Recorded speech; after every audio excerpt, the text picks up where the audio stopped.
Ну вот, неожиданно наш гость уходит там.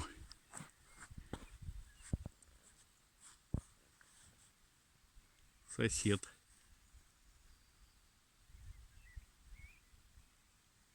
И пошел огород проверять.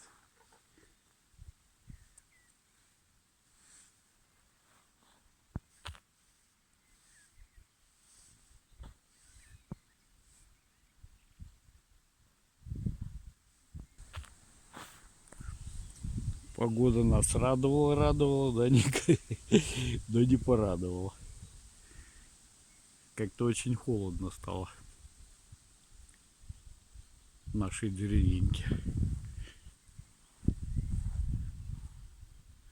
Все, аист уже пошел куда-то дальше по своим делам. Такой смешной.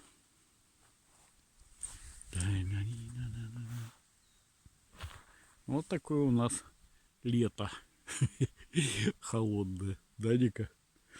Ладно, курточку пришлось одевать.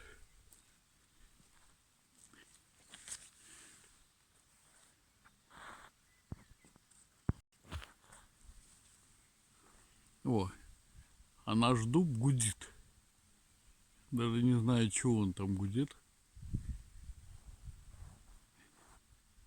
Третий день уже гудит. Может, там где-то рой спрятался. По-моему, там.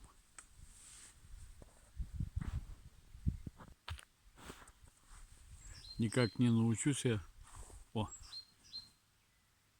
аист там. Никак не научусь я по птицам предсказывать погоду. Я уже думал, будет лето такое нормальное.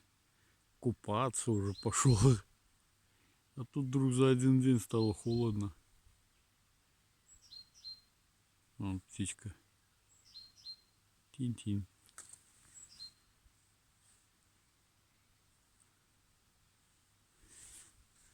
Ладно. Пойдем спать. Завтра, наверное, поедем. Если будет погода, завтра сделаем репортаж с Богинского озера. А сейчас пока не очень хочется. Как-то холодновато у нас в деревне тут.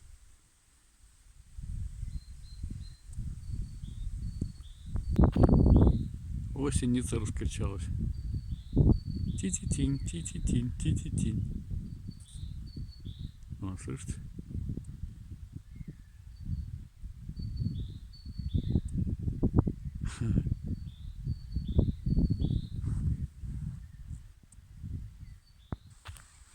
Но у такой погоды есть один большой неограниченный плюс.